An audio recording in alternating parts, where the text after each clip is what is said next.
Bismillahirrahmanirrahim. Assalamualaikum warahmatullahi wabarakatuh. Waalaikumsalam warahmatullahi wabarakatuh. Alhamdulillahi rabbil alamin wa bihi nasta'in ala umuri dunya waddin. Wassalatu wassalamu ala habibina syafiina maulana Muhammadin wa ala alihi wa sahbihi ajmain, amma ba'd. Sebelum kita mulai, kita baca Al-Fatihah dulu. Untuk pengarang kitab ini, mudah-mudahan ilmu yang kita dapatkan bisa kita terima dan bisa kita amalkan baik-baik. Ya. Al-Fatihah habibina syafiina maulana Muhammad sallallahu alaihi wasallam, khususan ila Syekh Abdul Qadir Jailani, khususan ila mu'alif kita hadal kitab Umar Abdul Jabbar, khususan ila Kiai Jainal Abidin Al-Fatihah. A'udzu billahi minasyaitonir rajim. Bismillahirrahmanirrahim. Alhamdulillahi rabbil alamin arrahmanir rahim maliki yaumiddin. Iyyaka na'budu wa iyyaka nasta'in. Ihdinas siratal mustaqim. Siratal ladzina an'amta 'alaihim ghairil maghdubi 'alaihim waladdallin. Amin. Oke, pembahasan kali ini kita akan membahas tentang zakat fitrah. Halaman 55 ya. Zakat fitrah di Mabadiul Fiqhiyah juz 3. Bismillahirrahmanirrahim. Zakatul fitri, zakat fitrah. Yang pertama, zakatul fitri, zakat fitrah itu tazibu ala kulli muslimin, diwajibkan kepada setiap orang muslim, mukallafin, yang sudah mukallaf, an nafsihi, untuk dirinya sendiri, wa an kulli muslimin, dan setiap orang muslim, talzamuhu nafaqatuhu, yang menjadi tanggung jawab nafkahnya. Kalau kita sudah berkeluarga, istri dan anak kita itu menjadi tanggung jawab kita. Kalau misalkan kita sudah berkeluarga, kita punya orang tua, istri punya orang tua, sudah uzur tidak bisa mencari nafkah, maka kewajiban orang tua kita dan mertua kita menjadi tanggung jawab kita. Istri satu, anak kalau punya satu tanggung jawab kita. Bapak ibu kita tanggung jawab kita. Bapak ibunya mertua menjadi tanggung jawab kita. Nah, yang menjadi tanggung jawab kita itu wajib kita yang mengeluarkan zakat. Jadi kalau misalkan Bang Leman nih masih bujang, tapi udah bisa nyari duit, Bang Leman wajib mengeluarkan zakat sendiri. Tapi kalau Bang Leman belum bisa nyari duit sendiri, masih belajar, masih tanggung orang tua, maka Bang Leman tidak wajib mengeluarkan zakat. Tapi yang mengeluarkan zakat adalah orang tuanya Bang Leman. Paham ya? Nah, semakin banyak tanggungan kita, maka semakin banyak juga yang harus kita keluarkan buat zakat. Ya, segini-gini zakat berapa sih? Kan gitu ya. Nggak nyampe miskin supaya bayar zakat itu ya.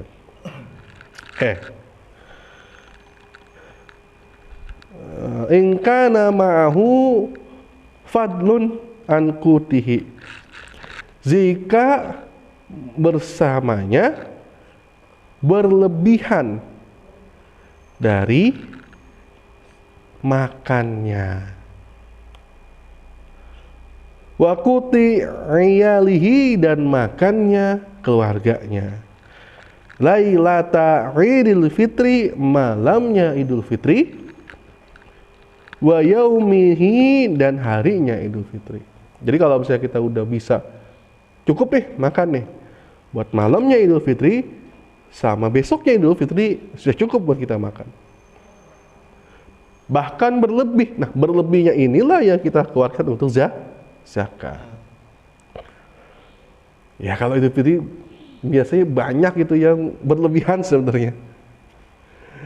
Sebelum malam Idul Fitri, wah, ibu udah masak daging, Wangi banget rendang.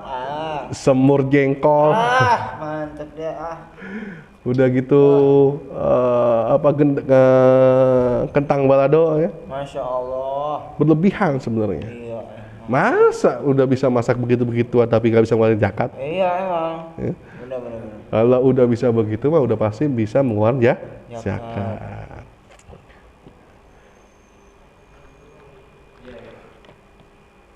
Nah, sekarang selanjutnya miqdaru zakatil fitri. Ukuran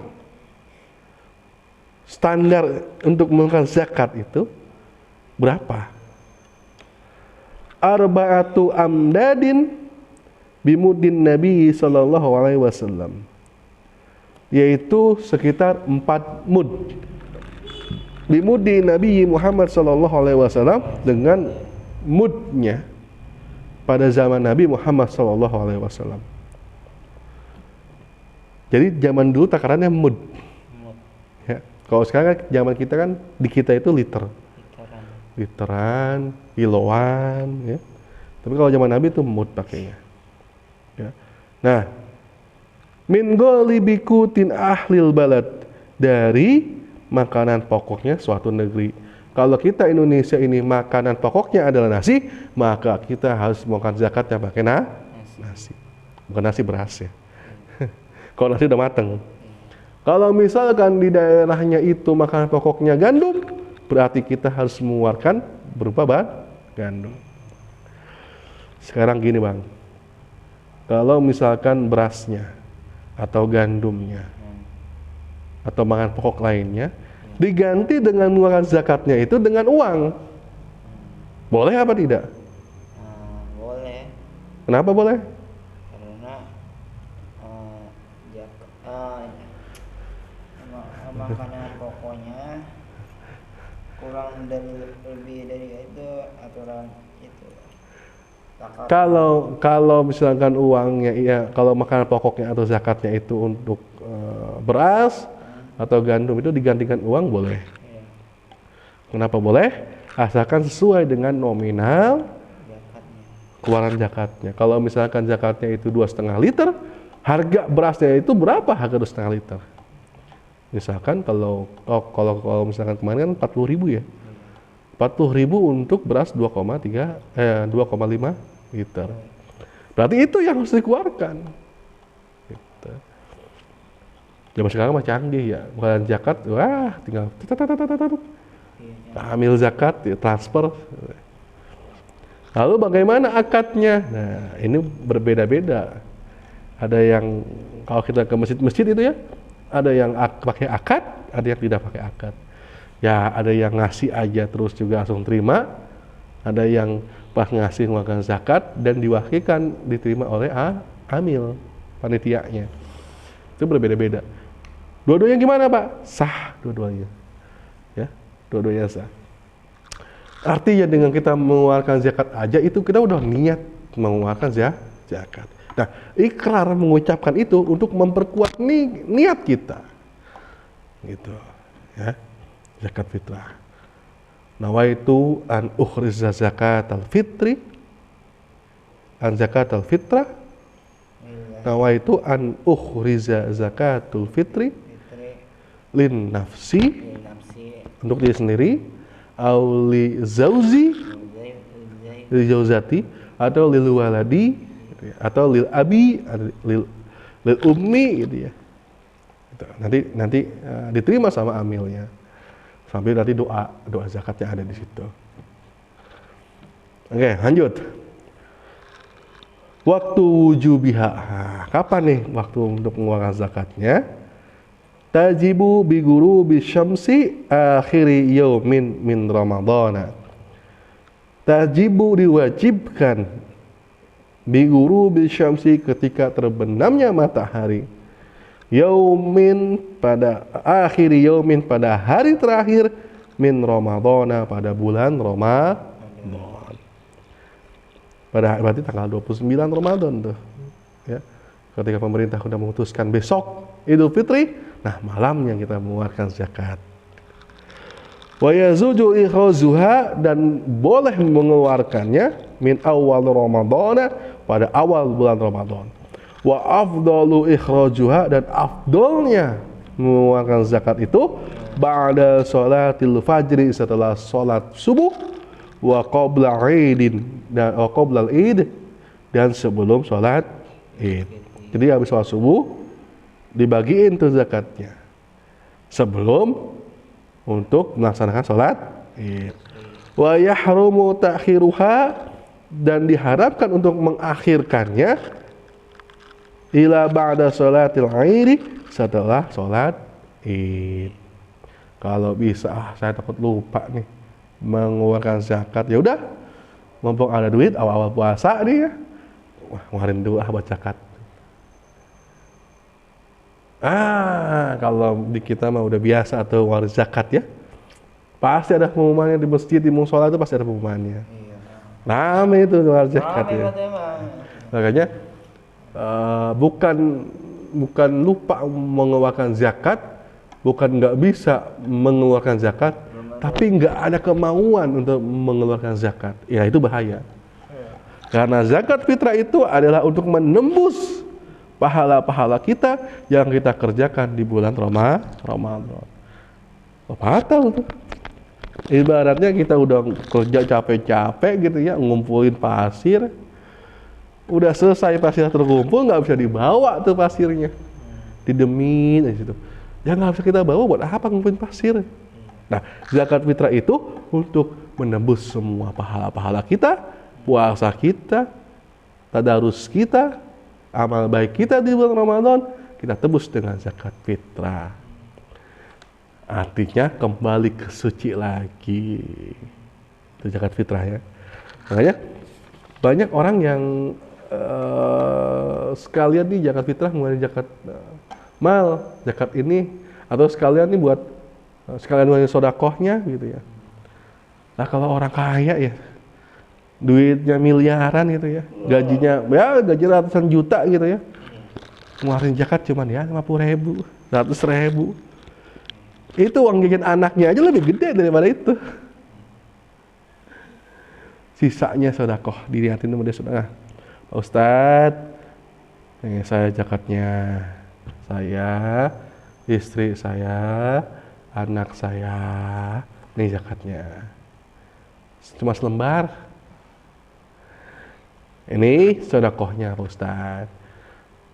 Sodakohnya tebel, amplop tebel. Bahkan sodakohnya ya daripada zakatnya. Kan wajib zakat mah. Kalau sodakoh nggak wajib. Ya. Dan nggak bisa melebih-lebihkan untuk zakat, karena udah ada takarannya zakat. Segitu takaran, nggak bisa tambah-tambahin. Saya punya uang 10 juta, 10 juta ini saya buat zakat nih, nggak bisa. Kecuali kalau hitungannya ke dalam zakat mal. Itu berbeda, dihitung dulu semuanya, baru berapa nanti. Nah itu ada ukurannya. Kalau sedekah mah mau berapapun, seberapapun, kapanpun bisa dikeluarkan. Mumpung di bulan suci Ramadan, mumpung pahala yang dilipat gandakan oleh Allah, dia sekalian bayar zakat dan bayar sedekahnya. Paham ya? Paham ya? Lanjut. Mantus rafu lahum zakat. Siapa yang berhak baginya mendapatkan zakat? Tusrafu lil asnafi thamaniyah. Yang berhak adalah 8 golongan. Auman wujida minhum fi biladil al-muzaki.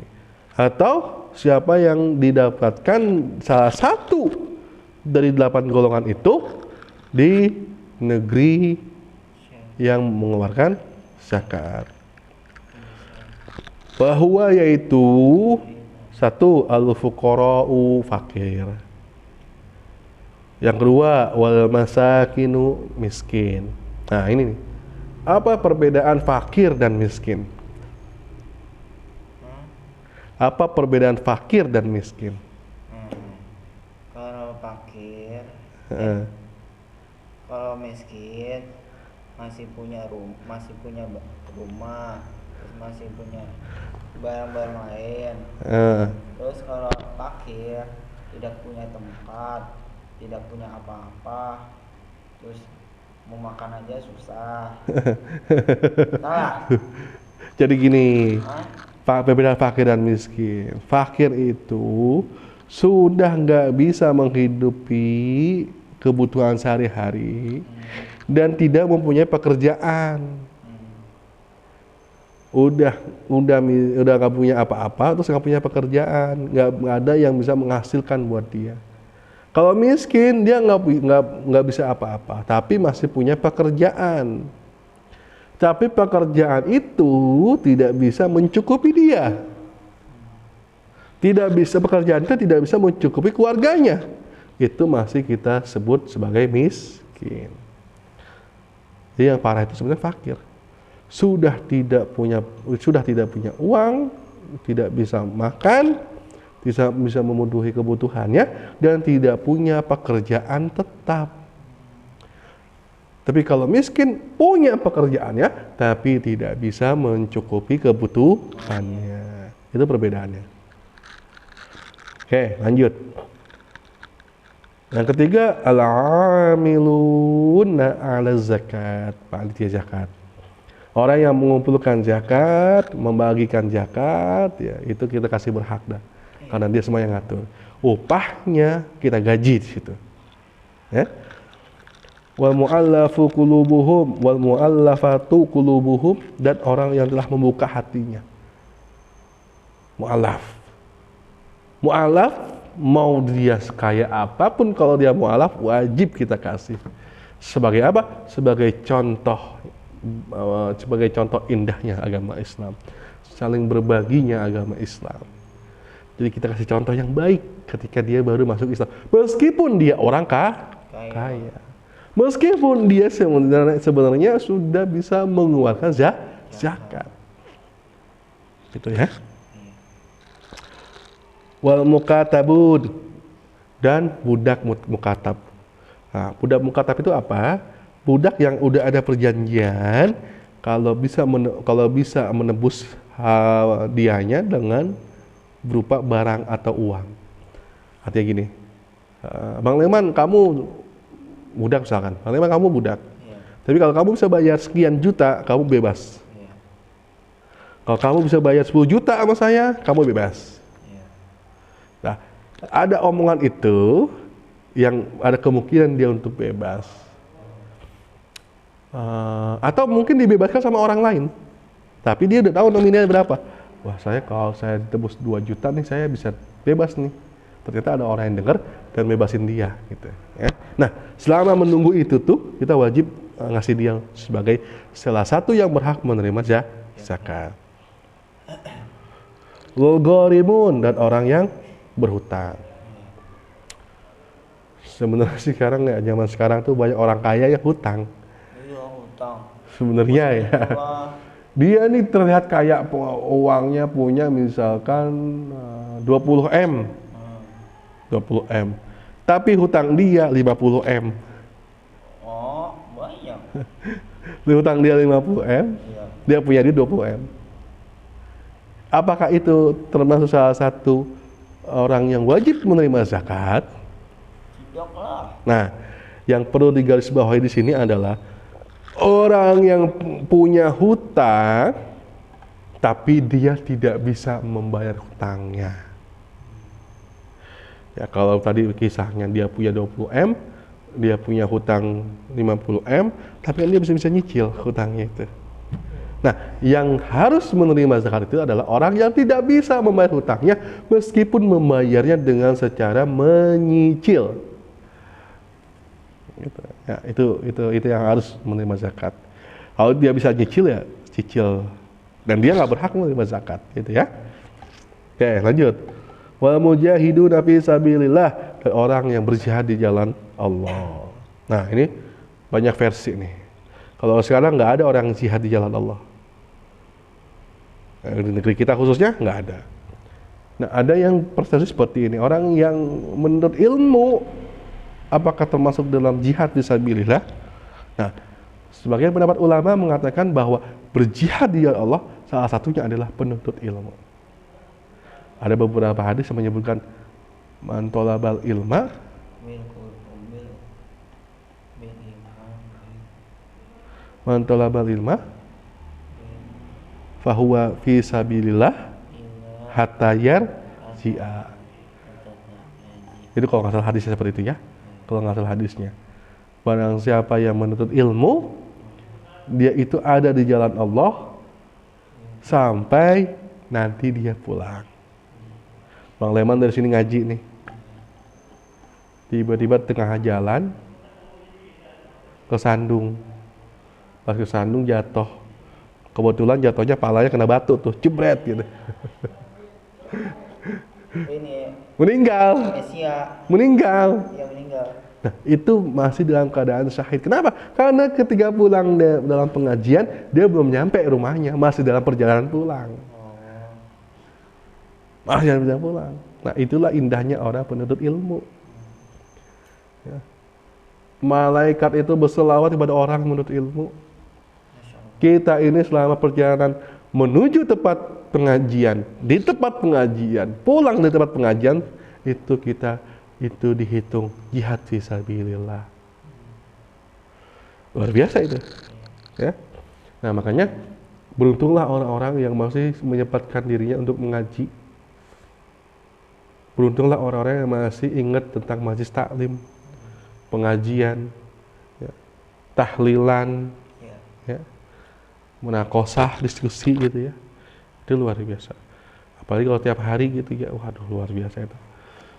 Mudah-mudahan kita meninggalnya dalam keadaan husnul khotimah. Amin. Salah satunya mungkin kita meninggalnya mau pergi untuk ngaji, menuntut ilmu, atau ketika menuntut ilmu atau pulang dari menuntut ilmu. Itu salah satunya ya. Gitu. Lanjut, tapi ini beberapa ulama menyebutkan seperti itu ya. Ada yang la terlak jihad fisabilillah ya perang. Perang, mati di medan perang ya syahid. Nah, itu namanya jihad. Nah, ditafsirkan beberapa ulama bahwa menuntut ilmu juga sama seperti berjihad di jalan Allah. Oke. Wa abana ussabi, dan anak jalan. Anak jalan itu orang yang musafir. Alladzi la yazuzu dafu zakat. Alladzi la yazuzu dafu zakat.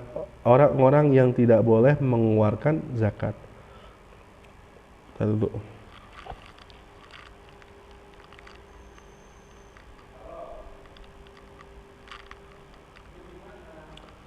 Oh bukan. Orang-orang yang tidak boleh menerima zakat. Oke, ini adalah orang-orang yang tidak boleh menerima zakat. Hum yaitu al-ghaniyyu bi kasbin aw malin. Dia orang kaya yang punya pekerjaan dan punya harta. Orang punya pekerjaan dan punya harta itu tidak boleh menerima zakat. Wal 'abdu, dan hamba sahaya. Nah, ini hamba sahaya yang tidak termasuk di dalam mukatabun. Ya, selain mukatab itu tidak boleh menerima zakat. Tapi mukatabun, hamba sahaya yang mukatab itu boleh menerima zakat. Wal kafiru, dan orang kafir. Waman talzamu al muzaki nafaqatuhu, dan orang yang masih ditanggung zakatnya oleh wa man talzamu muzakkiya nafaqahu, dan orang yang masih ditanggung nafkahnya oleh orang yang mengeluarkan zakat. Wa banu Hashim, dan keturunan Bani Hashim. Wa banu Muthalib, dan keturunan Bani Muthalib. Wa man yasrifuha fil maksiyah, dan orang yang mendapat zakatnya untuk bermaksiat. Orang yang mendapatkan zakatnya untuk berbuat maksiat. Jadi menerima zakat dan zakatnya itu untuk berbuat maksiat, itu tidak boleh. Tidak boleh menerima zakat. Orang kaya yang punya pekerjaan dan punya harta. Ya, ingat ya. Orang kafir jelas tidak boleh. Wa man talzamu muzakkiyan, dan orang yang masih ditanggung nafkahnya oleh yang mengeluarkan zakat. Kayak siapa misalkan, kayak tadi kayak ibu dan anak gitu ya, istri dan anak gitu ya, karena masih tanggung tuh, ya, itu tidak boleh menerima zakat, Minum oh. ya, Oh, minum. ya. Oke, sampai sini ada yang mau tanyakan? Ada. Apa? Kalau misalnya kita lagi sakit nih, Mm-mm. lagi sakit nyampe sebulan, Mm-mm. kan mau pengen lebaran. Kita belum belum bayar zakat ke fakir miskin atau orang miskin. Mm-mm. Bagaimana? Apa kita boleh diwakilkan sama anak kita yang paling tua? Mm-mm. Boleh kagak Om? Masih orang yang sakit itu sadar, Sadar. artinya mungkin ada yang nggak sadar, ada yang sadar kan, Iya, tapi dia sadar, sadar. arti sadar tuh nggak pingsan gitu, Enggak, sadar, sadar. punya pekerjaan, punya penghasilan, Punya. kan bisa nyuruh nih, saya mau di zakat tolong dikasih, sekarang mau buka HP aja, transfer, ya kan? Iya, Iya transfer, kalau enggak, itu ambilin uang bapak, iya sih. nih, kasih ke masjid tuh, bapak mau zakat, kasih ya kan? Mau diwakilkan ke masjid ya nggak apa-apa, tapi uangnya atau berasnya dari dia, gitu ya. Kecuali kalau saya udah sakit ya uzur ya, udah sakit-sakitan gitu ya, nggak punya pekerjaan, nggak punya penghasilan, terus juga udah ditanggung sama anaknya, misalkan kehidupan sehari-hari, makan sehari-hari, ya berarti dia nggak punya tanggung jawab zakat, malah anaknya yang wajib untuk mengeluarkan zakat. Gitu. Nah, kalau dia dalam keadaan sakit, ya otomatis anaknya langsung. Tapi kalau dia masih punya pekerjaan, masih punya penghasilan, ya dia keluarkan sendiri. Gitu. Ya kalau misalnya uangnya nggak ada, anaknya suruh ambil. Kalau nggak, sekarang mah transfer aja lah. Ada M-Banking sekarang. Berapa transfer kan gitu ya. Ada lagi mau tanyain? Udah, cukup. Ya, bab zakat sudah kita selesai. Mudah-mudahan kita bisa mengerti, bisa mengamalkan tentang bab zakat ini, dan kita bisa untuk pergunakan ngasih tahu orang-orang yang terdekat kita. Ya, kalau misalnya belum paham, kita kasih paham karena kita udah belajar tentang bab zakat fitrah. Subhanakallahumma wa bihamdika asyhadu an la ilaha illa anta astaghfiruka wa atubu ilaik. Wallahu a'lam bishawab. Assalamualaikum warahmatullahi wabarakatuh.